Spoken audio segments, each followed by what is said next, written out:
Namaskar. Namaskar. Namaskar. Namaskar. We have got some 40-50 people right now who have joined this webinar. सबसे पहले तो मैं आप सबका हार्दिक अभिनंदन कर रहा हूँ श्री विश्वकर्मा कौशल विश्वविद्यालय की ओर से। जैसे आप सब लोग जानते हैं कि पिछले 2 हफ्तों से भारत के अंदर एक लॉकडाउन की परिस्थिति कोरोना वायरस के कारण से हुई है और इन परिस्थितियों में संपूर्ण भारत के अंदर जो दिशा निर्देश में वो ये है कि घर से ही लोग काम करें, घर में ही रहें, घर के बाहर ना जाएं, सेफ्टी के विषयों को ध्यान में रखते हुए। तो विश्वकर्मा विश्वविद्यालय यूनिवर्सिटी ने इस दिशा निर्देश का पालन करते हुए अपने सारे क्लासेस को डिजिटल मोड से चलाने का प्रयास किया है और पिछले 2 हफ्ते से लगातार बच्चों के लिए सारे क्लासेस हमने फिजिकल क्लास से डिजिटल क्लास पे ट्रांसफर किए हैं और आज की डेट में दिन में करीब 15-20 क्लासेस लगातार चलती रहती हैं बच्चों के लिए। इसी कड़ी को आगे बढ़ाते हुए हमने ये भी तय किया कि हम लोग पब्लिक सेमिनार्स भी करेंगे ताकि जनरल पब्लिक को भी इसका फायदा मिले और उस प्रोसेस में भारत के अंदर जो विभिन्न प्रकार के हमारे एक्सपर्ट्स हैं, इंटेलेक्चुअल्स हैं, थॉट लीडर्स हैं, स्कॉलर्स हैं, उनको भी हम अपने साथ जोड़ें और उनको भी हम इस कॉन्वर्सेशन में लोगों के साथ लेके आए। इस कड़ी में विभिन्न प्रकार के सेशंस हम लोग आयोजित कर रहे हैं और उसी कड़ी में क्योंकि आज नवरात्रि है और आज एक बहुत बड़ा भारत का त्योहार भी है और इस त्योहार में लोग मंदिरों में जाते थे, विभिन्न धार्मिक स्थानों में जाते थे पूजा अर्चना करने के लिए, परंतु आज क्योंकि इस परिस्थिति में बाहर निकलना कठिन है तो हम लोगों ने तय किया कि भारत के आज इतने बड़े पर्व पर हम एक ऐसे विषय को चुने जिस विषय के प्रति भारत के लोगों के अंदर भी जागरूकता बने और हमारे लोगों के अंदर आज के पर्व के साथ साथ भारत के अंदर जो ऐतिहासिक दृष्टिकोण है उस दृष्टिकोण के प्रति भी लोगों की जागरूकता हो। विषय चुनने में बहुत सारे विषय हमारे पास थे तो हमने जिन एक्सपर्ट्स को आज बुलाया हमने उन एक्सपर्ट्स से ये चर्चा की कि भारत के बारे में, भारत की असीमता के बारे में, भारत के इतिहास के बारे में। तो भारत की जो आत्मा है, भारत की जो अपनी गरिमा है, वो जो एक पर्सपेक्टिव है जिसको उर्दू में भी किसी शायर ने कहा, यूनानो मिस्र रोमा सब मिट गए जहां से, कुछ बात है कि हस्ती मिटती नहीं हमारी। इस भारत की जो हस्ती है उसके जो मूल हैं, उसके जो रूट्स हैं, वो कहीं ना कहीं भारत की पौराणिक गाथाओं में, पौराणिक कथाओं में कहीं ना कहीं जुड़े हैं। तो इस संदर्भ को हमने सोचा कि हम इस संदर्भ के ऊपर कुछ अच्छे एक्सपर्ट्स को बुलाएं और मुझे बड़ी खुशी है कि हमारे बीच में आज Dr.D.K. Hari and doctor Mrs D.K. हरी हेमा हरी दोनों जो एक्सपर्ट्स हैं, मैं उनको इस कुंजी का सबसे बड़ा एक्सपर्ट मानता हूं जिन्होंने भारत ज्ञान की स्थापना की। ये एक non profit organisation, research organisation है और ये भारत के सारी स्ट्रेंथ्स के ऊपर इतना गहन रिसर्च करते हैं, इतना गहन शोध करते हैं कि जिससे आपको भारत के बारे में ऐसी ऐसी जानकारियां मिलेंगी जो शायद ही कभी आपने भारत के बारे में किसी हिस्ट्री के बुक के अंदर पढ़ी हो। और जो नॉलेज और जो पर्ल्स ऑफ विजडम इन्होंने अपनी विभिन्न प्रकार की पुस्तकों में भंडार स्वरूप देश के सामने रखा है, वो वास्तव में अतुलनीय है। Dr.D.K. Hari and Mrs Hema Hari दोनों पति पत्नी हैं और मैनेजमेंट और आईटी के प्रोफेशनल्स भी हैं और इन दोनों ने भारत ज्ञान का फाउंडेशन रखा हुआ है। ये सिविलाइजेशनल स्टडीज के ऊपर काम करते हैं और इन्होंने भारत के विभिन्न प्रकार की जो अचीवमेंट्स हैं, विभिन्न प्रकार के जो फैक्ट्स हैं, उनको संग्रह करके विभिन्न प्रकार की पब्लिकेशंस में डाला है। मुझे उनके साथ और मेरे विश्वविद्यालय को उनके साथ काम करने का अवसर पिछले कुछ वर्षों से मिला है और हम बहुत ही अपने आप को गौरवान्वित महसूस करते हैं कि वो आज इस फोरम में अपना 1 घंटा हमें देंगे। और उन्होंने जो टॉपिक चुना है वो टॉपिक भी बहुत ही इंपॉर्टेंट है, जिस टॉपिक का नाम उन्होंने एक बुक के रूप में भी सामने लाया है, staying alive an Indian perspective.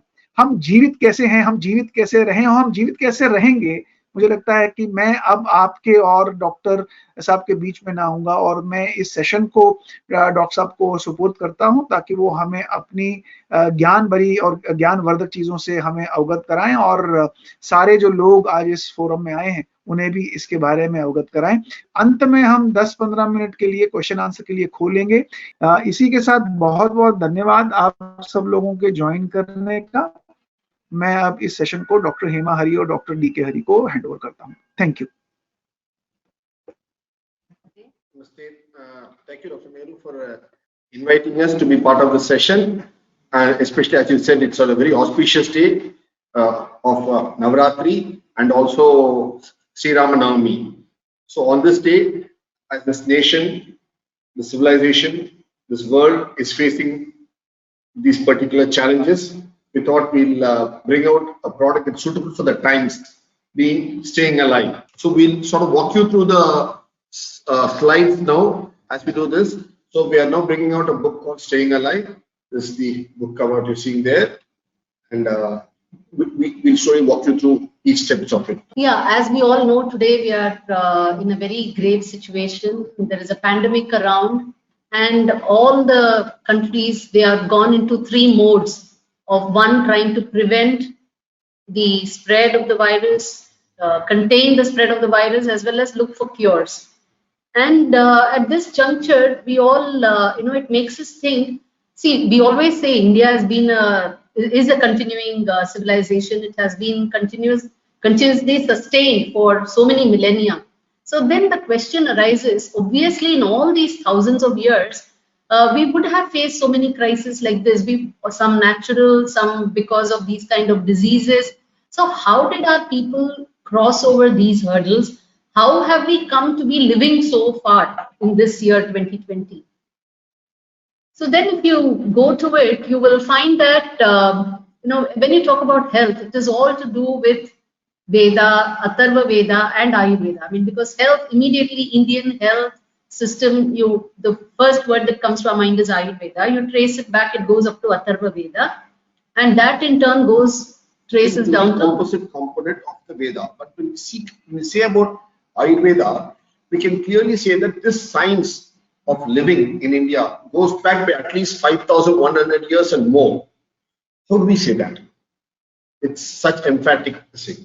When we say that, we see that the roots of Ayurveda is from Atharva Veda, and the person who is responsible for compiling all the four Veda, and more so Atharva Veda, goes to Rishi Krishna Dvaipayana, whom we now reverentially call as Veda Vyasa, because he was a compiler. Vyasa means compile. So he was a compiler of the Veda, so we call him Veda Vyasa. And actually he was enthused especially to compile Atharva Veda by his illustrious father, Rishi Parasara. And that's how we get the four Veda, Rig Veda, Yajur Veda, Sama Veda, and Atharva Veda, that was compiled on the banks of the Saraswati Nadi in Haryana. So that's a special point here. That's why I wanted to say that. In Kurukshetra. And if you look at Ayurveda, the key divinities of Ayurveda, divinities, the English word comes to the Indian word, Div, Deva, Div meaning to glow, that which is shining, that which is glowing. That which radiates goodness. And the key divinities in Ayurveda for health is the Ashwini twins. The Ashwini twins, and what do they say? They speak about striking a balance. A sama, that's the balance of equality. So that's the key point that we learned from Ashwini. How do we say this is the key point?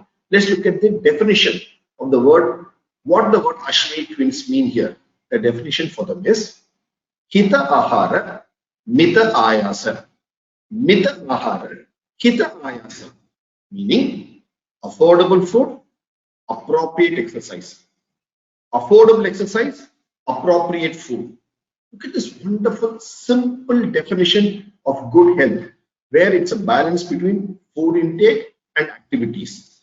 It's a beautiful balance between food and activities that we do, not just exercise, but more all the activities we do. And there's a balance. So it's a diet, lifestyle balance, it's a rest and work balance. It's all about balance. So the Ashwini twins, who symbolize the concept of Ayurveda, is all about balances.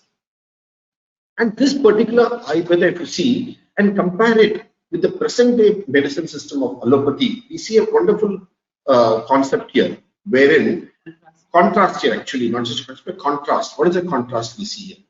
In Ayurveda, it is more towards prevention, whereas allopathy is more towards cure.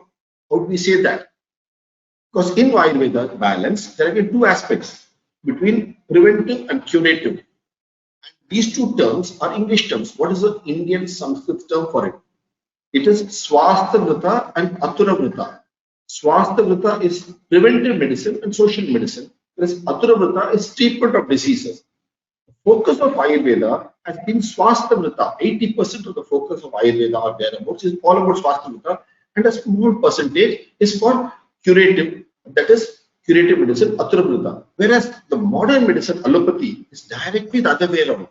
Whereas it is the opposite, where 80% of allopathy focus is clearly towards treatment, and it's only of late the preventive curative aspects have been slowly coming into allopathy also. So clearly Ayurveda is for a long-term healthy person, a healthy society, healthy civilization.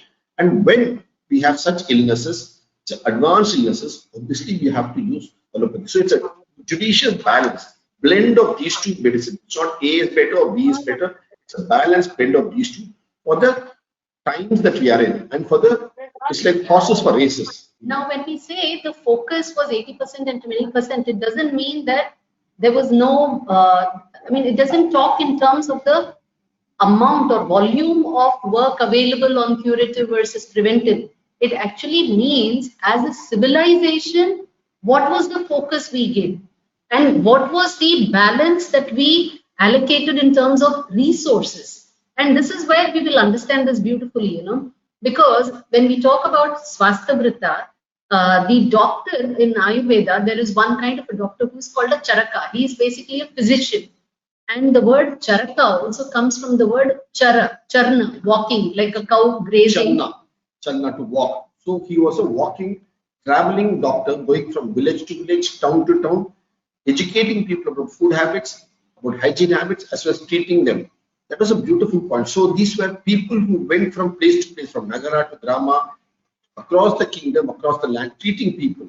And if you see, look at this particular painting of Charaka that we're shown here. This is one of the most popular painting you'll get of Charaka. I'm sure when you search Charaka, it's the first painting you'll get on Google Images. This is done by a Russian painter by name Rorik. The way we have Rabindranath Tagore, a famous painter in India, like that, Rorik family for 3 generations of great painters. The third, the grandson Rorik, came and stayed in Varanasi, and he did this painting there. And this particular painting is what you see in the Banaras Hindu University at Varanasi. So this is, and actually he went and lived in at the last days of his life in Bengaluru. He married those days heroine of the black and white film Devika Rani, and stayed in Bengaluru. So there's a big Indo-Russia connectedness, which was said in our book Indo-Russia. So these Charaka were actually responsible for ensuring that people stayed in good health. So they were like the preventive method. So a lot of resources were spent in training Charakas, in having so many Charakas who would go across so many villages, and we will see a beautiful example going forward. But the beauty of this is, see, another word for health, the word we normally use is arogya. So rog, it's freedom from the rogue, freedom from disease, and the equivalent of health is wealth, the proverb health is wealth in English, is arogyam mahabhagyam. So not just wealth, it's also a fortune, because you have to take an effort to be arogyam. You cannot say, arogyam just comes to me. There has to be an effort where you ensure that your body stays free from diseases. You take steps to prevent your body from getting afflicted with diseases. And this is not only just to the body, the family, to the whole community, land and civilization. That was the environment as well. Arogyam of the environment too was very important, and these came because of food habits and hygiene habits as the fundamental starting point. And like they have defined beautifully, disease is a state of dysfunction for any system of the body, and this is created because of structural weakness of the system, because of food and assimilation. So when we say food habits, then what were the kind of food habits that were advocated?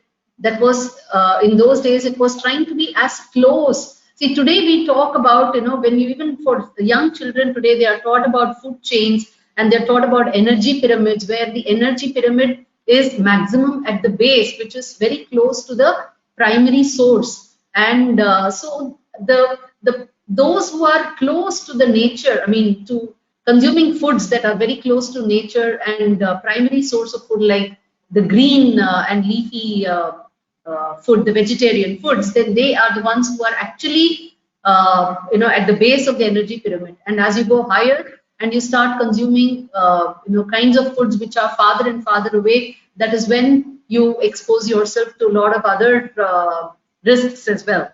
And seasonal foods was something that has been strongly advocated in Ayurveda, eating according to one's body composition.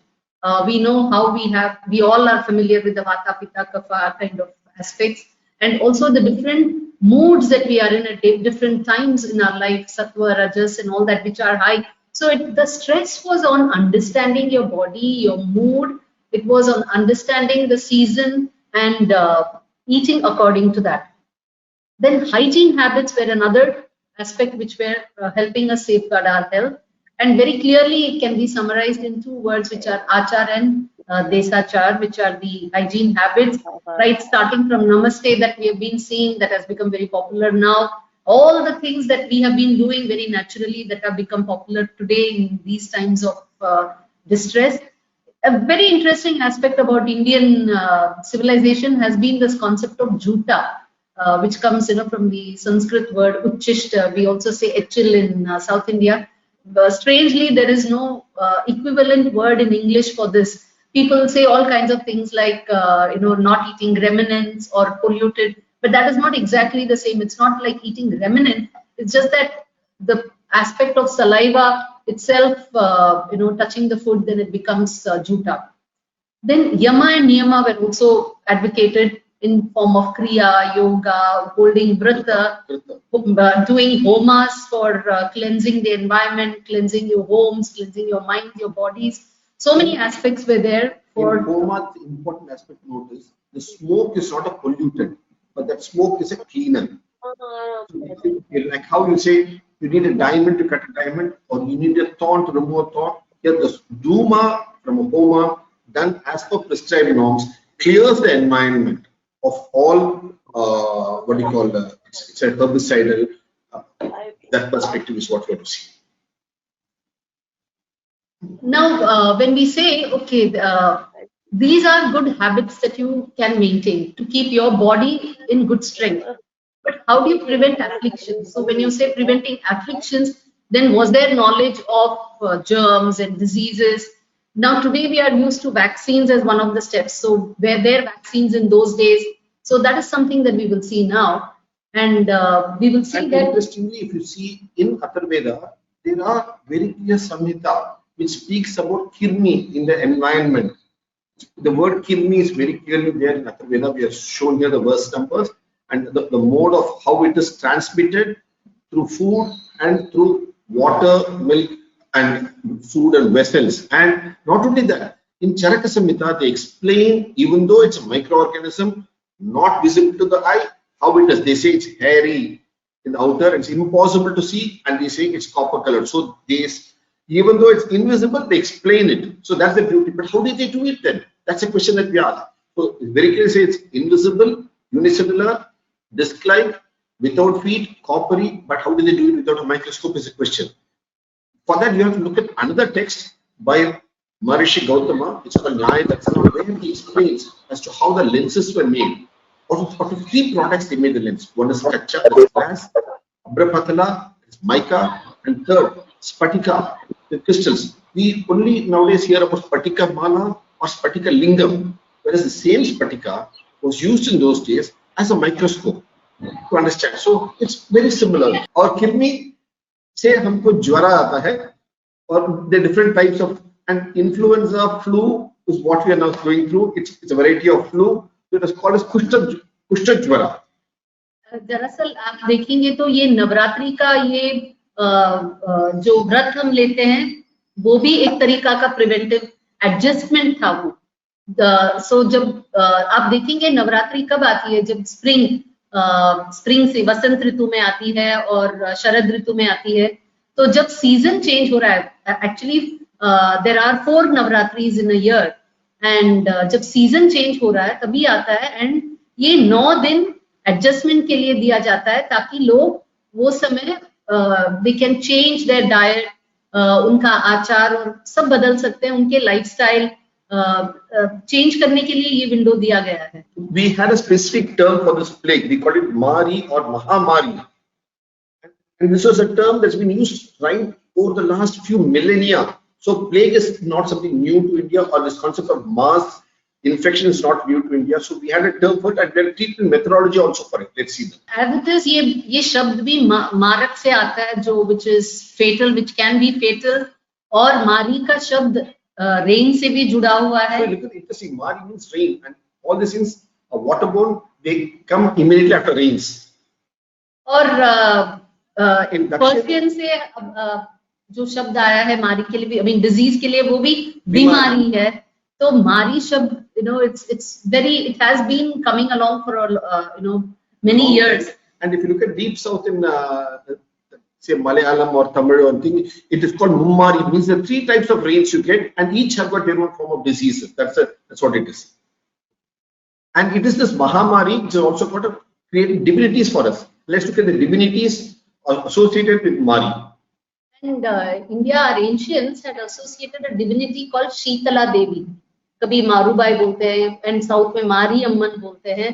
तो we have lot of religious traditions and customs, लेकिन उसके पीछे has also been certain logic, and the logic here was everything to do with, connected with how to overcome that disease. जब मारी आ जाती है तो कैसे उससे हम बच सके, एंड ये टिपिकली ये मारी also associated with skin infections। और ये शीतला देवी अगर आप देखेंगे ना, ये बहुत इंटरेस्टिंग है। I've elaborated a lot about it in one of our books, Grand Bharat. In the book. See, look at the Vahan for Sheetala Devi here. Very interesting. She's on a donkey. उनका वाहन गदा है, और हम सोचेंगे अरे भाई इनके लिए वाहन गदा क्यों दिया है, और इनके हाथ में जो दिया गया है वो है झाड़ू, और एक जो झाड़ू से लेते हैं ना, वो पैन जो बोलते हैं, डस्ट पैन, जो कचरा उठाने के लिए, ये दो चीज उनके हाथ में दिया जाता है। और इनके लिए चढ़ावा उड़द दाल और ठंडे ठंडे चीज जैसे गुलाब का पानी, नारियल का पानी, ऐसे वाले चीज चढ़ावा करते हैं।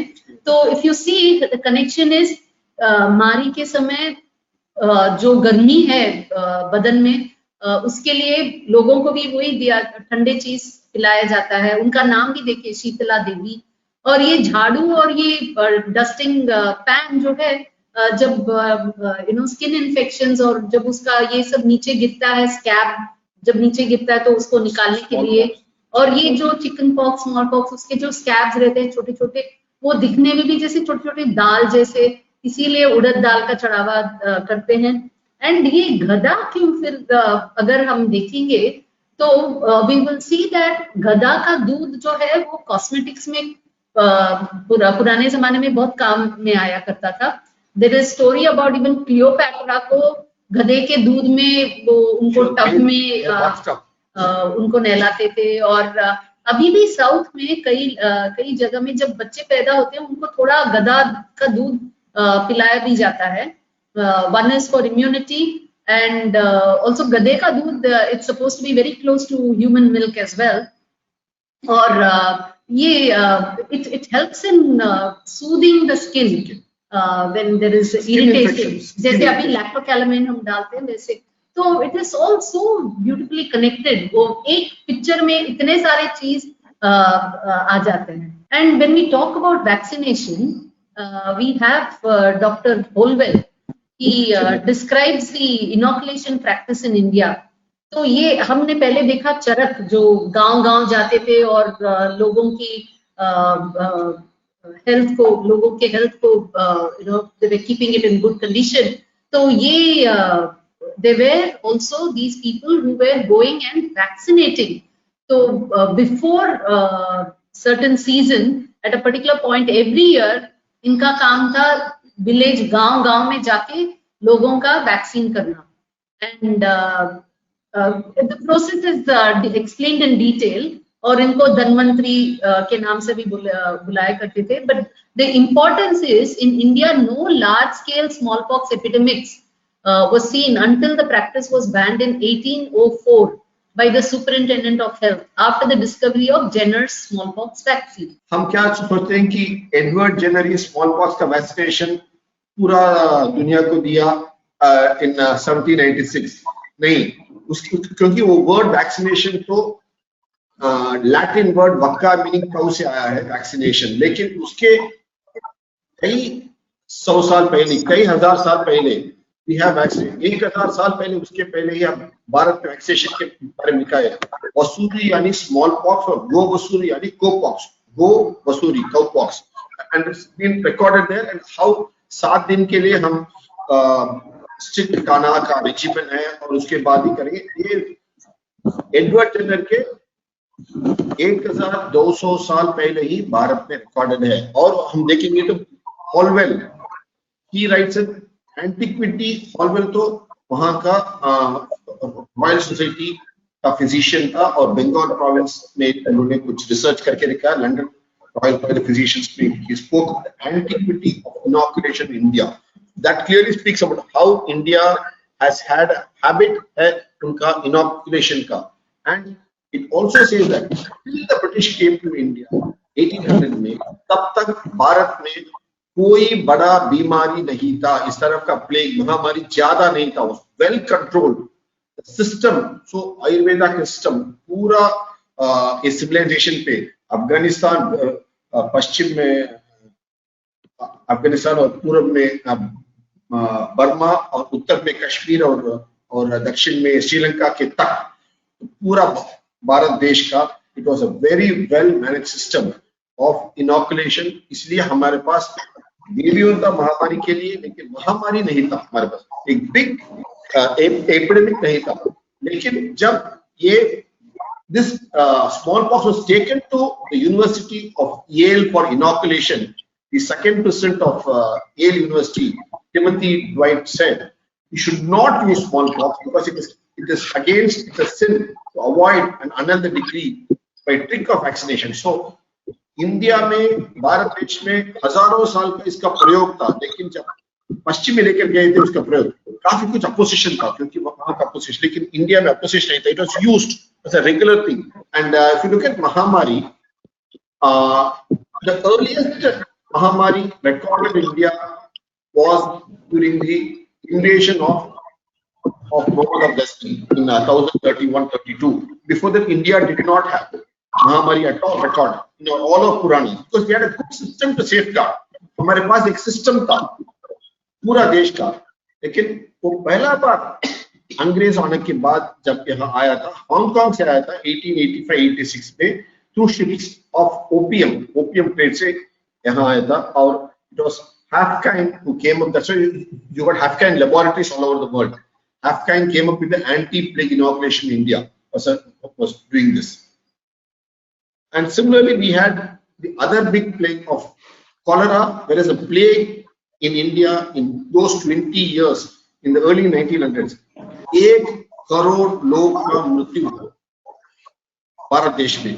So actually, what इसमें से क्या समझ में आता है कि इतने हजारों साल इंडिया में, भारत में कभी इतना रिकॉर्ड नहीं है कि कोई डिजीज जो इतनी महामारी जैसे आके सबका जीवन ले लिया और इतने लोगों का इतना नष्ट हुआ ये.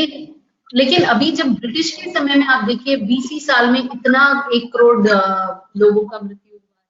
कई बार ये स्मॉल पॉक्स का भी महामारी ऐसे एपिडेमिक हुआ है. तो what we understand is जो सिस्टम है, the focus of preventive स्वास्थ्य वृत्ता, जो प्रिवेंटिव में फोकस जब लगाते हैं तो ये सब कम हो जाते हैं. तो the attacks, the crisis becomes less when we focus more on preventive.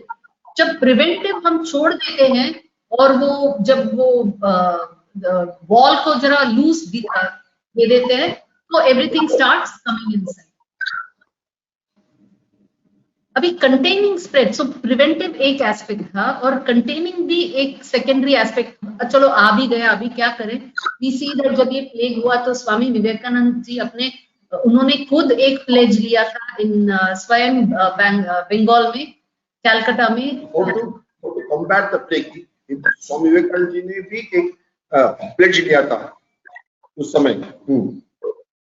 And we see this preventive containing steps, isolation अभी ये नया चीज नहीं है, बार बार आइसोलेशन हुआ है भारत देश में, और भी उसका प्रैक्टिस है, आचार है उसका, कि पूरी जगन्नाथ में देखेंगे तो ज्येष्ठ पूर्णिमा का समय अंसर का एक उत्सव है। उस उत्सव में फॉर 14 डेज हम भगवान का दर्शन ही नहीं कर सकते, क्योंकि उनका कपड़ा डाल के वो कहते हैं उनका ज्वर है, इसीलिए 14 डेज के लिए पूरा मंदिर बंद करते हैं। आइसोलेशन हर साल होती है, लेकिन अंदर हम लोग पूछेंगे तो क्या है कि भगवान पूरी जगन्नाथ, बलभद्रा और Subhadra is made of wood, and every day they have so much flowers and all that. So there are small insects that come into the wood. So what they do is for 14 days they put ointments, oils, clean the wood so that all the insects are removed from the vigraha. So that is how there's a recuperation phase. Similarly, if you become the Dakshin, there are a lot of temples. वहां क्या करते हैं? There the idols are made of black stone. काला पत्थर से है सब विग्रह, मूल विग्रह। वहां क्या करते हैं? वहां मार्गशीर्ष महीना में 15 दिन के लिए they have a festival there, it's called तैलकापु, where भगवान का मंदिर का क्लोज करके, अंदर का गर्भगृह का क्लोज करके वहां उसको साफ करते हैं। So 15 दिन के लिए। So this is a तेल लगा के साफ करते हैं, क्योंकि स्मॉल किरमी हो जाएंगे सब कुछ। So it's a preventive measure annually taken, and it was done for rejuvenation. It was देवताओं के लिए भी कर रहे थे, सामान्य मनुष्य के लिए भी कर रहे थे, लेकिन क्या हुआ इस नई दुनिया में, ग्लोबलाइज दुनिया में, उस रेस्ट पीरियड जल्दी में वो रेस्ट पीरियड को छोड़ दिया, आइसोलेशन को छोड़ दिया। अभी भी हमारे पास आइसोलेशन का सिस्टम है। मैं दो चीज हम बताएंगे अभी। जब हम ऊटी गए थे, उत्तराखंड जो नीलगिरीज हिल्स में है, वहां थोड़ा ट्राइबल्स है। वो ट्राइबल्स क्या करते हैं कि जब भी वो पहाड़ से नीचे उतरकर गांव तक जाते हैं कुछ खरीदने के लिए, कुछ व्यापार करने के लिए, आने के बाद एक रात वो फॉरेस्ट के अंदर नहीं जाते, वन के अंदर नहीं जाते। वन और ग्राम के बीच में एक कुटीर था, वहां 1-2 रात रहकर कोई बीमार नहीं हो तो अंदर वन में जाते हैं, क्योंकि वो लोग वनवासी थे। क्योंकि ये गांव का बीमारी वन को न जाने लेकर जाने के लिए वो सुविधा कर रहे थे। उनके पास वो आचार था, उनका देशाचार था कि वो थोड़ा ट्राइबल्स के पास, वनवासी के पास वो आचार था कि सिर्फ वन का जो बीमारी है वो गांव को नहीं, गांव का बीमारी वनवासी को, उनके पास वो आचार था। सिमिलरली अरुणाचल प्रदेश में भी है वो। और देखेंगे तो अभी भी आज सभी प्रांतों में तो होता ही है, जब नया बच्चा पैदा होता है तो बहुत दोनों माँ और शिशु को 10-15 दिन के लिए कोई जाके नहीं देख सकता। एक्चुअली ट्रेडिशनल हाउसेस में ये तो बहुत मानते हैं और बहुत प्रैक्टिस करते हैं, उनको अलग रख दिया जाता है और आहार भी बहुत चुन के दिया जाता है, ताकि इनको कोई बाहर की बीमारी नहीं लगे, स्पेशली शिशु को। And it is called, there's a term for it, it's called वृद्धि तीर्थ, क्योंकि वृद्धि हुआ घर पे, इसलिए इसका वृद्धि तीर्थ। सिमिलरली सब किसी के घर में किसी का देहांत हो गया तो भी 10 दिन वहां जाके उनको नहीं देख सकते, क्योंकि जिनका घर में जिनका शरीर देहांत हो गया, उसका कोई कृमि होगा उस घर में, हम जाके वो कृमि न ले। इसीलिए वो आइसोलेशन का पीरियड, आइसोलेशन भारत में एक आचार था, एक प्रैक्टिस था। ये आइसोलेशन से बाहर निकलते वक्त एक ट्रेडिशनल राइट भी किया जाता था, उसका नाम था पुण्य वचन। पुण्य वचन मतलब कुछ पुण्य शब्द बोलना। हम पुण्य मतलब हम नॉर्मली ऐसे समझते हैं कि आई एक्चुअली गो हियर, हम समझते हैं कि पुण्य मतलब अच्छा काम, और पाप और पुण्य उसके हिसाब से हम उसको जुड़ाते हैं। लेकिन पुण्य का अर्थ ये होता है जो एकदम शुद्ध है, जो शुभ है, जो अच्छा है। तो ये है पुण्य का असली मीनिंग। एंड इसीलिए हम पुण्य तीर्थ बोलते हैं, एक तीर्थ को पुण्य, क्योंकि उसका उतना उसमें इतना शुभ है। पुण्य तिथि, कोई तिथि को, दिन को हम पुण्य कहते हैं, पुण्य काल, पुण्य जल, ये सब बहुत इसके साथ पुण्य का शब्द जुड़ा जाता है। और ये पुण्य वचन मतलब एक कुंभ में उसको पानी रख के, पानी भर के, फिर पवमान सूक्तम जो है ऋग्वेद में, उसको दोहराते हैं। और ये वाइब्रेशंस जो है वो पानी में जाने के बाद वो पानी को लेके सारे घर में छिड़कते हैं, लोगों पर छिड़कते हैं, और प्रोक्षणम जो बोलते हैं। तो इसका हम सोचेंगे, आजकल हम उसका हंसी मजाक उड़ाते हैं। एक तो वो आइसोलेशन का वो मानते ही नहीं है, वो करते भी नहीं है वो आचार, और उसका वो पुण्य वचन भी नहीं करते हैं। उसका हम सोचते हैं अरे इसका क्या है, बस पानी ऐसे छिड़क दिया। तो यहाँ पर recently we find that Japan में कुछ 10-15 साल पहले मसारू इमोटो करके एक रिसर्चर है, और उन्होंने काफी इस पे काम किया है। और वो बोलते हैं कि पानी जो है उसका साउंड के साथ उसका संबंध बहुत होता है। The connection between the water molecules, not the water molecules and the sound we give to the water. And he did a research on this, and he came up with a book and a big document which is internationally accepted now. And he said how depends on what you say to the water, the molecule shape itself changes accordingly. And this has been well researched documentation that we have.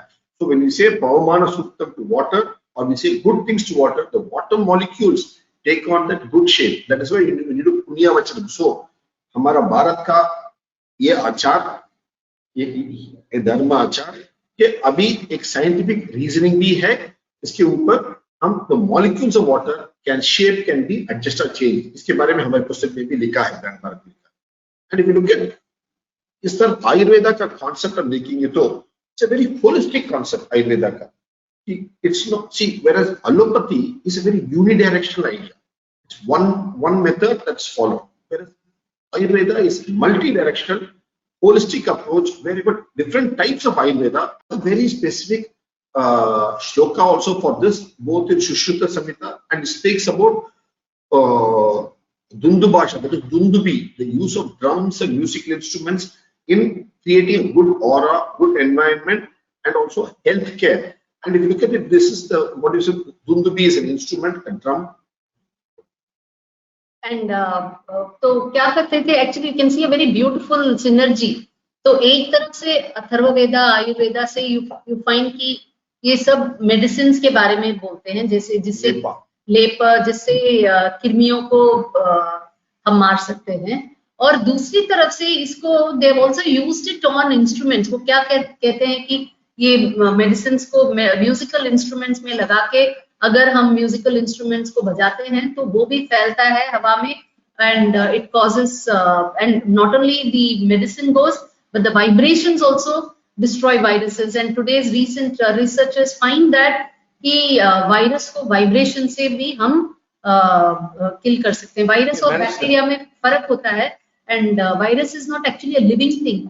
और तो उसका वो shell जो है उसको certain frequencies, उसके atoms के frequencies से अगर हम वाइब्रेट करते हैं तो वो शेल फटता है और वायरस अपने आप मिट जाता है। And this comes in Gandharva Veda, which takes its roots from Samaveda. So we have a cornucopia of knowledge from Veda, one branch going on to Gandharva Veda, one branch going on to Ayurveda. These are Upavedas.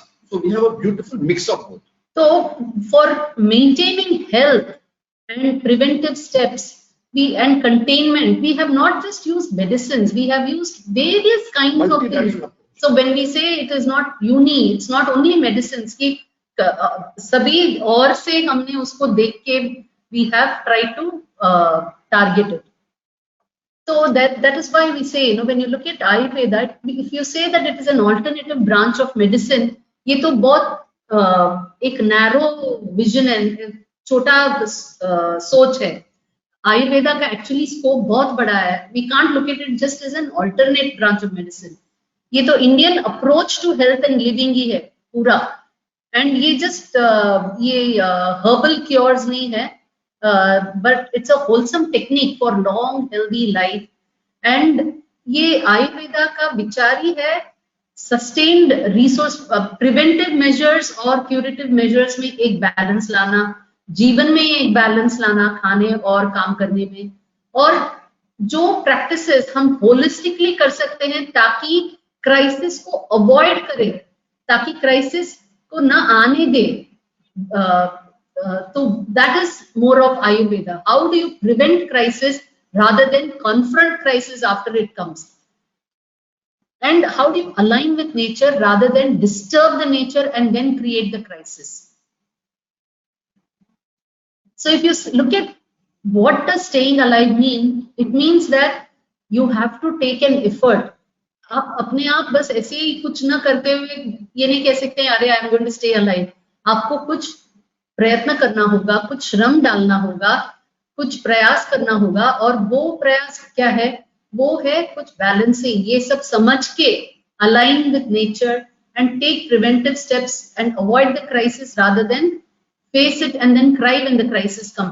इसीलिए जब हम देखते हैं know the blessings, see normally when youngsters go to elders and ask seek blessings, one of the popular way of blessing ashirwad dena hai jeeve ma sharada shatam. So Jivema is Jivan, live, Sharada, autumn and winter, Shatam, 100, century, centum. So we, जो blessing होते हैं, always say 100 autumn, 100 winters you live. Why winters and why not summer is the question. इसीलिए कि it is difficult to cross winters because it's cold. So that is the barrier to cross over. So they very clearly said, may you live to see 100 winters, Jivema Sharada Shatam. So how do you, the idea itself was how do you overcome the hurdles, the bumps, that is what you cross over. Similarly, you have a similar saying in English also, lie low and wait for the storm to pass. So when you know that the working is not good, how to lie low. And the beauty of it is, it's like a bamboo. We know the bamboo. When tej hawa hote hai, kya hote bamboo, it bends over. वो तेज हवा जाने के बाद it again comes up. So that is the beauty of it. So like that we should know these key aspects, and that's part of Ayurveda. That's part of living. It's good living. So staying alive is important to know when to do what and how much to do so that you're able to tide over these which happen regularly. All this is part of regular happening. That's why in our Understanding Shiva book we have spoken of the concept. But that's what it means is that to know when these kind of windows are there and therefore how to withdraw. वो समय how अपनी activities को कम करे. And तो if you really look at it, हर साल में सभी समय में त्योहार, आई मीन शादियां या ऐसे सेलिब्रेशंस नहीं होती है. कोई विंडोज में होते हैं, कभी कोई विंडोज में सब लोग घर पे बैठते हैं, कोई ऐसे activity celebrations and those kind of get togethers वो सब कम किया जाता है. That is all because so that these are windows that you have to be very careful और एंगेज इन अदर occupations जैसे मौसम rainy season and you have to get into work. But चलो इतना प्रिवेंट किया, लेकिन तभी भी अगर कुछ क्राइसिस आ गया तो ये अभी क्या करें हम? Where to go from here? What is? So very interestingly, this is something that we all have to bear in our mind. India में there are three main roles that have always been spoken about. एक है प्रजापति, एक है मनु और एक है गुरु. ये तीन रोल्स कई बार you will find them many कहानियां पुराणों में ये तीन लोग ऐसे इनका बहुत, they are the people who actually act as guides. तो क्यों guides? तो प्रजापति के कौन होते हैं? प्रजापति वो हैं जो लोगों को जीना सिखाए, उनको ऑक्यूपेशन सिखाए. तो Daksha Prajapati he is one of the main Prajapati. Daksha का अर्थ ही होता है इट इज डेक्सटेरिटी, मतलब काम कैसे करना, स्किल. तो दैट इज दक्ष प्रजा. तो उनको जीना सिखाते हैं, उनको जीवन, ही क्रिएट्स द सिविलाइजेशन. और मनु कौन होते हैं? मनु वो होते हैं जो लोगों को अगर कोई बाधा आ गया तो ये बाधा को कैसे पार करें. इसमें how do you take the people, not एक जन बट सारे सिविलाइजेशन को ये बाधा से कैसे पार करके आगे ले जाए. And if you see there are so many, इसीलिए अगर कोई ऑपरेशंस का कुछ स्टेप बाय स्टेप, एंड इसके लिए ये लोग क्या करते हैं, दे ले लॉज, दे से दीज आर द रूल्स, ये करो नहीं करो, और and they are very strict about it. And अगर ये रूल्स सब लोग मानते हैं तो then the civilisation succeeds in going forward. तो इसीलिए यू हैव लेटर ऑन भी जब कोई लॉ का कुछ चीज होता है तो people refer to Manu, and Manu has not been one, there have been many Manus, and the laws are not the same. जो क्राइसिस आती है, जो चाहिए वो करती है मनु, उसके हिसाब से, उसके समय का अनुसार क्या क्या रूल्स चाहिए जो फ्रेम करके वो पूरा जीवन समुदाय को आगे लेके जा सकते, वही है मनु। इस मनु के नाम से ही अंग्रेजी का शब्द मैन भी आया है, वहां से ह्यूमन भी आया है, और यही है। और यहाँ ग्रीक से जाके मेनू हो गया, मेनेस हो गया, मोसेस, सब कुछ। So is manual, so this is the key root. So manual जो ऑपरेटिंग इंस्ट्रक्शंस है, manual, that's all set of rules. तो मन को जो काबू पे रख के ही takes you forward through laws, that is a manu, that's a manu. Rules. So actually if you see even western, इसमें हम देखेंगे Moses has been a kind of a manu, Noah's ark जो he took all the animals and people, जब floods था, he is a kind of a manu. So these are roles again. Then you have guru. So what does a guru symbolizes? So he is one who uplifts the society's consciousness. He makes people aware of the human dharma. He gives them the mental strength to tide over crisis. So these are the kind of people who are बार हमारे पुराणों में you will find these kind of people. And so जब crisis आ जाता है, तो when you're faced like we are faced with today, what are we supposed to do? We have to look for we have to do the 3 L's. So look for the people who are playing the role of Prajapati, Manu and Guru in our society. Look to them for that kind of information. ये 3 लोगों से वो चीज आप चुन के मोतियों जैसे आप ले लो इन लोगों से। ऐसे रोल्स कौन प्ले कर रहे हैं सोसाइटी में, इनसे आप ऐसे मोतियों जैसे चुन के ले लो, इनका listen to their advice and loyally follow their orders. जब कोई क्राइसिस आता है, then it is not any time for each one to do some individualistic thing, but to confine to the rules and laws that are being put forward. But the nice thing, Manvantara is a antar between दो Manu is a Manvantara. पहला एक मनु आता है, he leads the society, humanity forward, उस humanity आगे जाता है, और उसके बाद और एक बाधा आता है, एक hurdle है, और एक नया मनु आता है उनको लेकर। So the gap between दो मनु है मनवंतरा, दो मनु के बीच का अंतर मनवंतरा।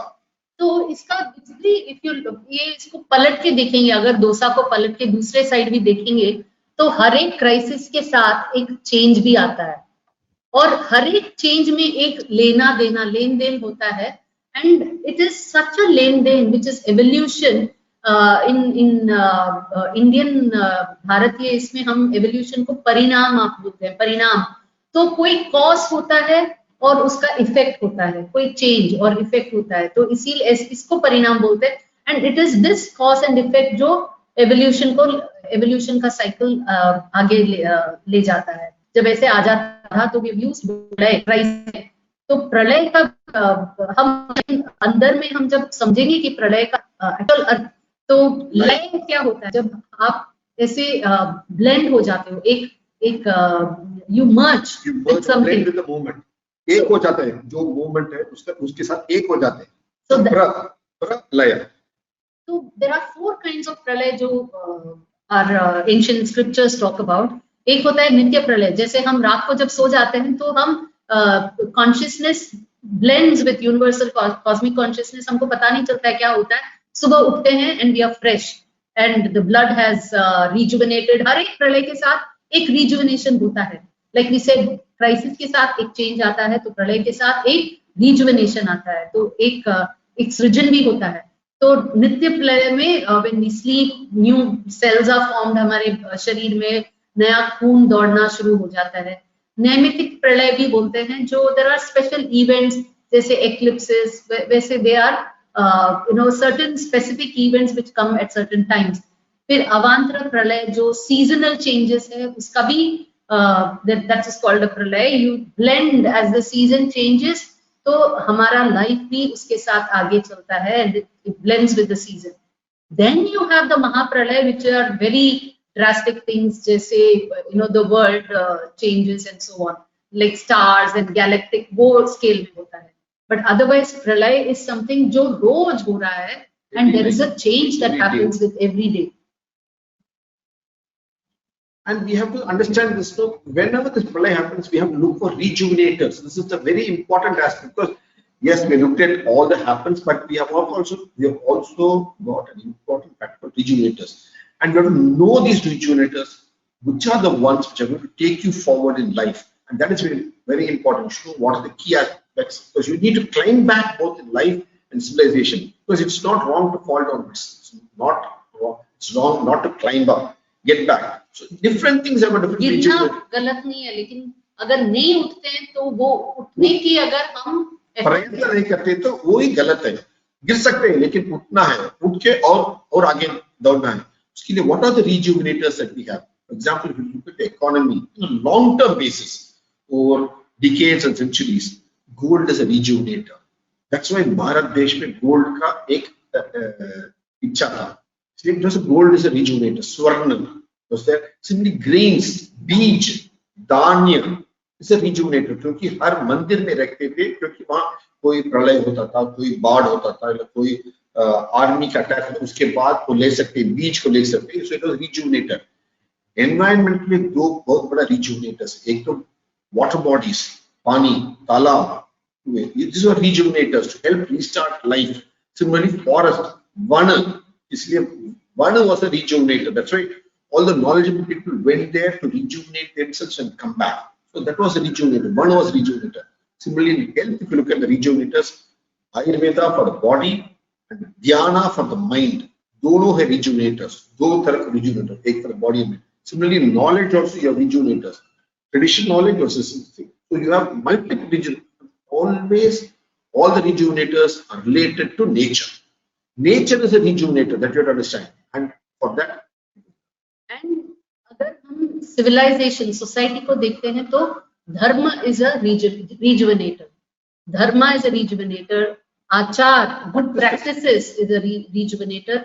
Vichar, अच्छे thoughts and a positive attitude is a rejuvenator. More importantly, the point we want to now come down to is about desachar, which is देशाचार मतलब वो आचार जो हर एक प्रांत locally practiced आचार habits जो हैं, that is what we call देशाचार. And in देशाचार you have to be in tune with your local system, local topography. मतलब आपका वो वातावरण, local वातावरण कैसे है, आपका वहाँ पहाड़ है क्या, कुआं है कि कैसा है. All this you have to be in tune with that. That is your local resonance जो बोलते हैं. And इसके लिए क्या चाहिए? It is self-sufficiency is a rejuvenator. And this is an important balance that we have to cultivate. We have a beautiful word self-sufficiency के लिए. It's called स्ववृत्ति. और ये शब्द कैसे आता है? इसका भी एक बहुत सुंदरता है इसमें. अभी आप सृजन की कहानियां सुनेंगे पुराण में तो it is उसमें देख सकते हैं.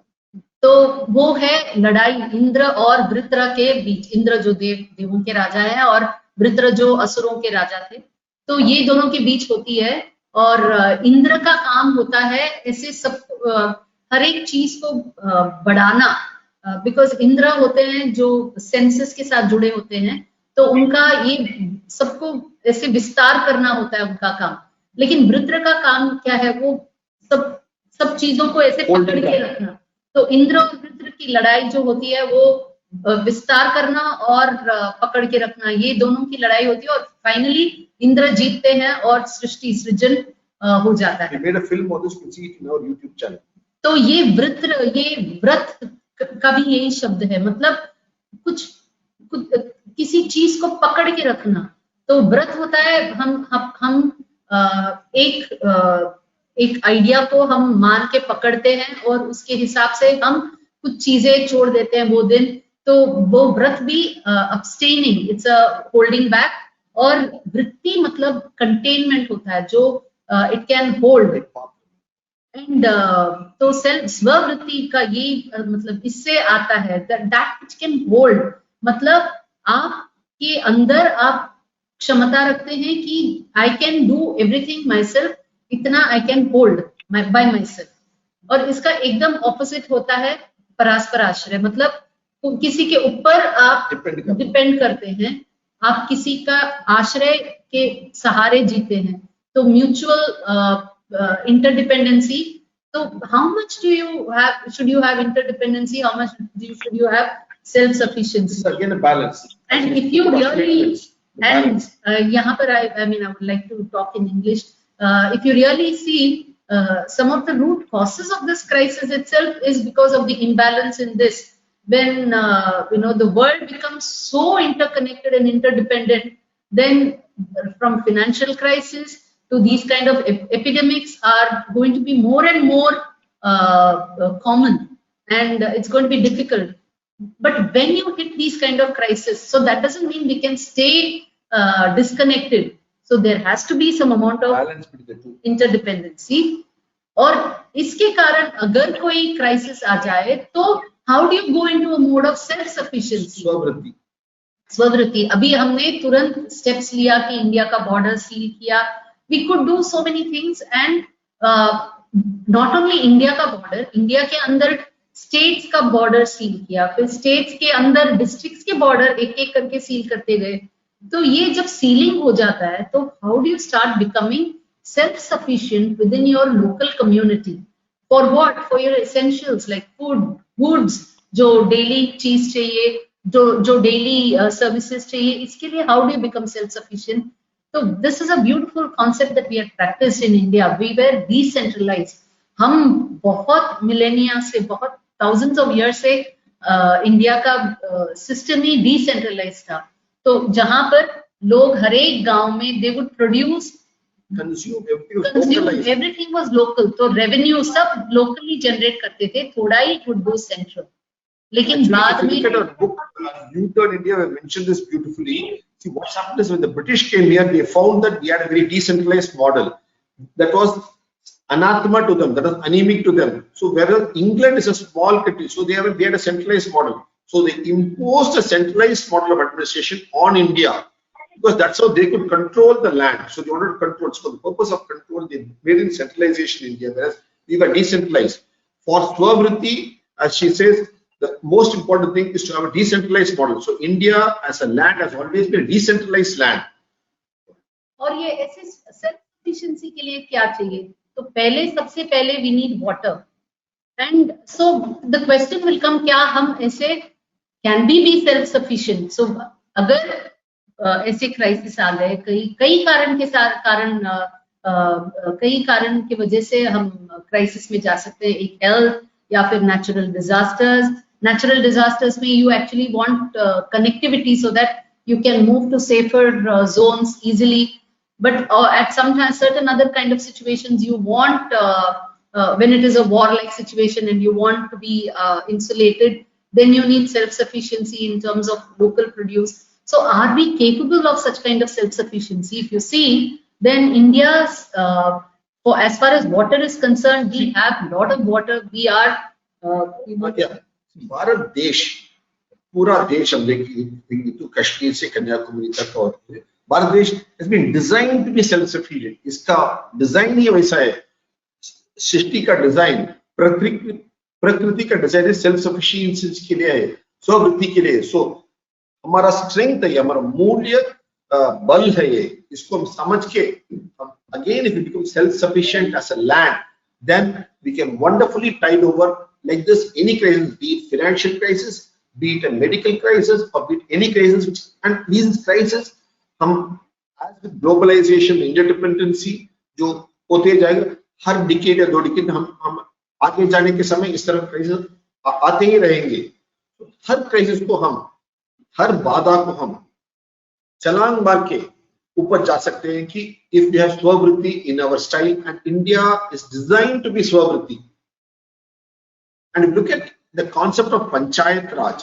This is what Sir Charles Metcalfe had said. In every Panchayat of India, was a Swavati self-sufficient, because he says here, dynasty after dynasty tumbles, revolution succeeds revolution. Hindu, Pathan, Mughal, Maratha, Sikh, English, all are masters and all go off. But still, every village remains the same. In times of trouble, they fortify themselves from hostile army through the village, and then they come back, and after enemy is gone, they come back. So that is how we were self-sufficient for hazaron saal. 3,000, 4,000, 5,000, 6,000 saal, we have been self-sufficient because we had a system of panchayat which was fundamental because of Swavritti. So now we should know how to come back and be strong, because he writes this in his report to House of Commons as to how India is strong because of the village communities I have. They were, and he said they were contributed to India's preservation as people from the revolution and changes.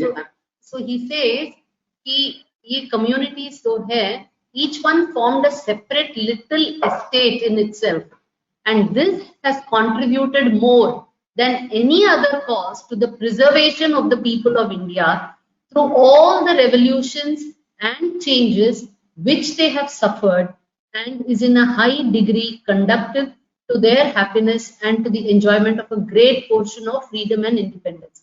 तो बोलते हैं कि हर गांव एक separate राज्य जैसे था, और यही कारण है जो लोग they could preserve themselves. Civilization was preserved. जो जब इतने सारे revolutions हुए, इतने राजा आए गए, कितने wars हुए, कितने बाढ़ हुए, कई problems आए, फिर भी they have all survived. It is because each village एक राज्य जैसे था, और ये village राज्य कैसे बना? It was because of their way of ruling themselves, which we self-rule, which we call Swarajya, Swatantra, which we say as Panchayat Raj. But अगर आप एक मिनट के लिए आप जरा पॉज करके सोचिए, पंचायत राज ये तो हम बहुत सालों से हम कहते आए हुए हैं, and we all know panchayat raj मतलब you have the 5 leaders and ये लोग गांव का डिसीजंस लेते हैं, लेकिन क्या डिसीजंस लेंगे, उनका गोल क्या होगा? ये गोल अगर सेल्फ सफिशिएंसी या स्ववृत्ति का गोल नहीं रहता तो पंचायत राज का कोई काम ही नहीं है. ये है ओके लड़ाई झगड़े ऑल ऑफ दैट, बट ये सबका कोई गोल होना चाहिए, राइट? तो वो गोल था सेल्फ सफिशिएंसी. उस गांव को, उस कम्युनिटी को कैसे सेल्फ सफिशिएंट बनाए. तो that was the goal of the entire, and that was the driver for the entire Panchayat Raj system. And Panchayat Raj जो है, they have been the intrinsic dharma of the Indian civilization, and therefore we have to get back to the state of Swavritti Panchayats. Finally, to end with, when we say dharma, then what has been India's idea of dharma itself? We think dharma, very often we say righteousness, good work, but what is good? Good is what is good for me may not be good for another person. If you really see dharma, it is to do with what trait you bear or what role play you bear. धर्मा जो धारण करते हैं, जो responsibility धारण करते हैं, जो character गुण हम समय समय के हिसाब से धारण करते हैं, वो है धर्मा. और वो उसमें what is the guiding factor, क्योंकि कभी आप पिता हो, कभी आप बेटे हो, कभी आप राजा हो, कभी प्रजा, कभी कोई अलग अलग रोल्स आपका अलग अलग समय पे आता है. तो उस समय कैसे आप प्रायोरिटाइज करते हो, कैसे आप ये सभी रोलों को बैलेंस करते हो. तो ये balance again comes back, not only Ayurveda, it also comes back in your daily life. So balance has been something very essential in our Indian ethos. So in dharma, how for family you give up your individual self, for your village you give up your family, for your nation you give up your village. So matlab give up matlab give up the need, take up the higher priority. That is what is dharma. And it is only when we behave with the dharma of humans, because पेड़ सब अपने अपने धर्म से चलते हैं. सबका धर्म होता है, पेड़ का होता है, सूरज का होता है, धरती का होता है, सबका होता है. Everybody, you take up the dharma, you can actually keep the order in nature. And this important thing is what you should see is the very interesting connect between man and virus. Very interesting connect. What does a virus do? It goes to a place and suddenly grows exponentially and very intensively. It's very intensive virus and it destroys the environment. That's what it does. What does a man do? He also goes to a place, grows exponentially there and destroys the environment. Only two of in the whole Srishti, only two of them do this. Go to a place, grow extensively and also destroy the place intensively. Very intensive in that place is virus and man. So man is in a way a virus. That's what we should understand from this. So ultimately, if you ask, after looking at all this, what is the secret for staying alive? First, you have to put an effort. The effort is to align with nature so that you can avoid the crisis. You also avoid the crisis by proactive prevention. And all this has to be done all through your life, at all times, maintaining the balance.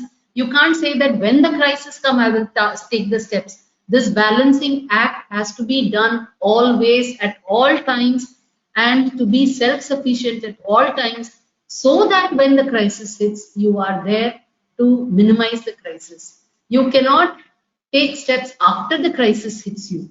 So you have to always be one step ahead of the crisis to prevent the crisis.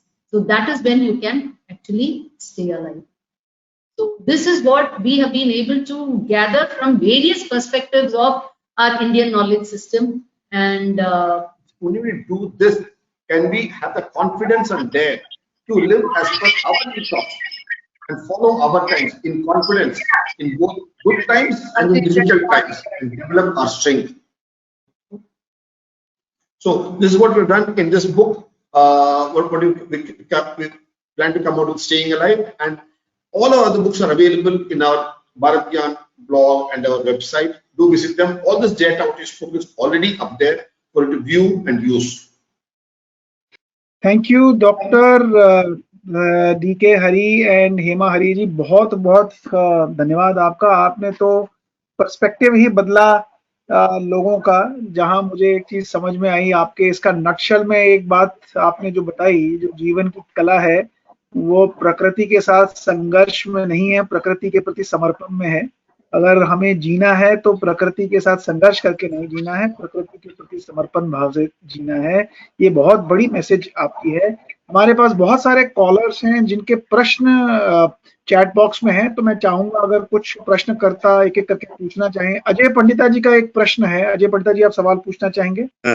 Nehru ji, प्रश्न वही है कि current scenario में how can we take preventive measures for the human mankind. It should not be limited to India, for the whole world. How can it be taken forward? Preventive measures क्या ले सकते हैं हम? Now, actually, if you look at the current situation, you are not in a preventive mode. You have already hit the crisis. The crisis has you're facing the crisis already. And at this juncture, like I said, Purana mein from time and again, they have only repeatedly said, when there is a crisis, resort to a Manu. So find out what your leader is telling you and what is the rules that are being formed, because now it is too late to think of just preventive steps. So whatever the leader will, he will be taking steps, some which will be preventive, some which will be containing, some which will be curative.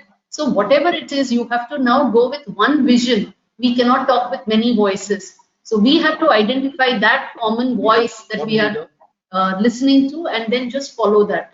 That is how it.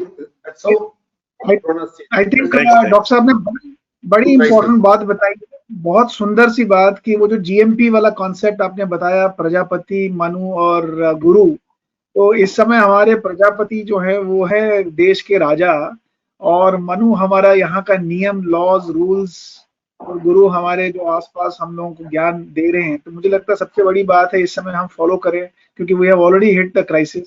और इस crisis में जो इस समय हमारे leadership, हमारी देश की लीडरशिप, हमारे रूल्स जो हम बता रहे हैं, हमें उन्हें फॉलो करना चाहिए. परंतु एक बड़ी अच्छी बात डॉक्टर साहब ने अभी बताई थी, और मुझे उस बात से याद आया कि किसी ने डेफिनेशन ऑफ पॉइजन बताया था.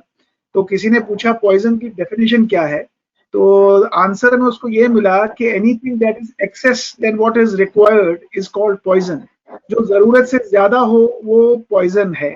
यानी अगर हमारे खाने पीने में हम ज्यादा एकत्र करते हैं, अगर हम वेट ज्यादा ले लेते हैं, इमोशंस ज्यादा ले लेते हैं, समाज के अंदर जो चीजों को इम्बैलेंस में लेके आ जाते हैं, वो वास्तव में बाद में पॉइजन बन के आ जाता है। और आपने बड़ी सुंदर बात कही कि आज humans have become virus and now nature is cleaning that and it's a self cleaning process of the nature.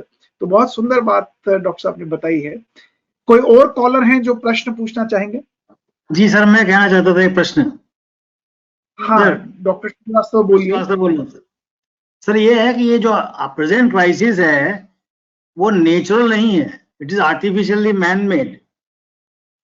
तो प्रकृति हमारे मनुष्य को वायरस के लेवल पे क्लीन नहीं कर रही। It is like a bio weapon release by China. आपका प्रश्न क्या है? आपका सोल्यूशन क्या है? What is solution suggested by?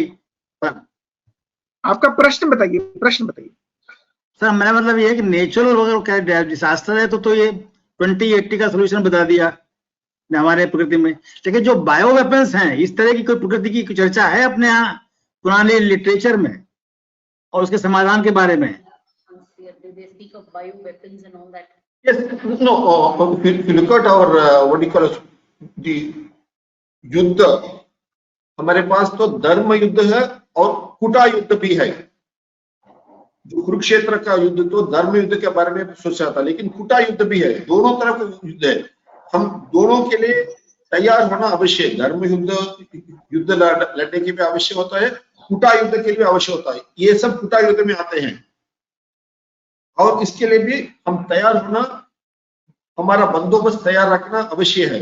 इसी एक देश पूरा जान के कर सकते हैं और इसी का जो बैटल हम अभी लड़ रहे हैं, सिर्फ हम नहीं कई देश लड़ रहे हैं। ये तो कुटा युद्ध है। ये इसके लिए एक नाम भी है और दिया है नाम।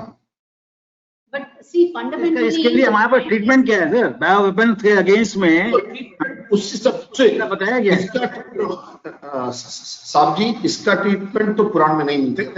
हर समय अनुसार जो उस समय का वातावरण, उस प्रश्न के वातावरण, हम उसका निर्णय लेना और उस क्या राज्य उस सब चीज को समझ करके कर रहे हैं उसका सोच से लेना है। सबका उसी एक मार्ग ही मिल सकता है, हमारा पूर्वजों ने दिया है। क्या मार्ग दिया है? समय अनुसार करना है।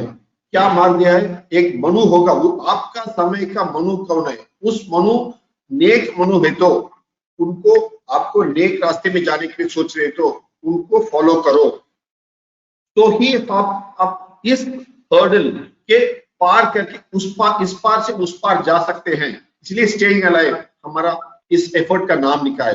हम we have to follow all the rules. जब हमें ये समझ आ रहा है कि हमारे अच्छे के लिए, हमारे बल के लिए ये सब जो सिस्टम नियम बना है उसको फॉलो करना अवश्य है। And it will be up to that Manu at मुझे लगता है कि cognizance of ये क्या प्रॉब्लम का जड़ क्या है और इसको कौन से डायरेक्शन से उसका solution निकाले, तो that it is the responsibility will get confined to a select team and others will have to follow. If all of us start thinking at that time, then it will lead to more chaos. You see, we spoke about decentralization. Decentralization is possible for development, whereas when you are having attack, it has to be centralized. A response has to be centralized. You can't have multiple response there. आप ठीक कह रहे हैं doctor साहब। मेरा अपना एक view है, मैं भी शेयर करना चाहूंगा। मुझे लगता है कि हमारे स्क्रिप्ट्स में हमें बताया गया है कि हम लोग 83 लाख योनियां हैं, 84 लाख टाइप ऑफ स्पीशीज है। हमारे योनियों के अलावा आपको जंगल हैं, वनस्पति हैं, पेड़ पौधे, नदियां, समुंदर, पहाड़, ये सारे, इनमें भी जीव और प्राण इनमें भी हैं। परंतु आज हम देखते हैं त्रासदी है, क्योंकि हमें मानव को लगता है कि हमारे साथ कुछ बुरा हो रहा है, परंतु हम ये भूल गए हैं कि हमने 84 लाख योनियों के साथ कुछ बुरा किया है। इसका प्रभाव हमने कभी नहीं देखा कि इस वातावरण पे क्या बुरा प्रभाव पड़ रहा था। और आज जब हमारे साथ कुछ घटित हो रहा है तो हमें लग रहा है कि कुछ तो बुरा हो रहा है, कुछ तो नेचर या बायो, जो अभी डॉक्टर साहब ने सवाल पूछा, तो मुझे लगता है कि ये जो परिस्थितियां अब बन रही हैं, ये परिस्थितियां हम लोगों के लिए फिर से, मानव के लिए सेल्फ अवेयरनेस की ओर हमें धकेल रही हैं, हमें ये समझने के लिए धकेल रही हैं कि हम समझें और ये जानें कि हम लोगों से गलतियां और त्रुटियां कहां कहां पे हुई हैं। मैं पिछले कुछ दिन से लगातार देख रहा हूं, अगर आपने नोटिस किया होगा, अगर आप गूगल पे जाएंगे और ग्लोबल पोल्यूशन इंडेक्स को एक बार वॉच करेंगे, आप सडनली देखेंगे कि दुनिया भर में पोल्यूशन लेवल्स एकदम 25-30% नीचे आ गए हैं। और ये एक जगह नहीं, ये पूरी दुनिया भर में। आप देखिए कितने हजारों जहाज आज हवा में नहीं उड़ रहे, हजारों लाखों फैक्ट्रियां नहीं चल रही, हजारों लाखों मोटर वाहन नहीं चल रहे, हजारों लाखों ton of diesel petrol gas नहीं चल रहा, हजारों लाखों करोड़ों लोग आज कम खाने में ही बिलीव कर रहे हैं, बचाने में बिलीव कर रहे हैं। हजारों लाखों करोड़ों प्राणी जो हैं, जीव जंतु जो हैं, उनके लिविंग बिहेवियर्स में सडनली चेंज आ गया है, समुद्र में चेंज आ गया है, पानी में, हवा में चेंज आ गया है। तो मुझे लगता है कि ये परिस्थिति, अवेयरनेस जो हमारी बढ़ रही है, यही अपने में एक बहुत बड़ा क्योर है। और ये मैसेज है हमारे लिए कि आज की इस परिस्थिति में हमें जागना चाहिए, समझना चाहिए। इस कुचक्र से तो हम निकल जाएंगे, क्योंकि प्रकृति किसी के विरुद्ध नहीं होती, प्रकृति तो सबके लिए बराबर है, परंतु प्रकृति अपने नियम के हिसाब से चलती है। अगर प्रकृति का नियम ग्रेविटी है, गुरुत्वाकर्षण है, अगर ग्रेविटी है तो ग्रेविटी अपनी ओर खींचेगी। और धन्यवाद पुनः, आपने अपना बहुत बहुमूल्य समय आज हमें दिया। हम और करने के लिए आपसे निवेदन करेंगे और आपका समय लेंगे। और आज के इस सेशन के लिए आपका बहुत बहुत नमस्कार। और सभी श्रोताओं का जिन्होंने आज इस कार्यक्रम को ज्वाइन किया, उन सबका हार्दिक धन्यवाद। हम आपसे जुड़े रहेंगे और अगले हफ्तों में और भी नए सेशंस आपके लिए लेके आएंगे। धन्यवाद।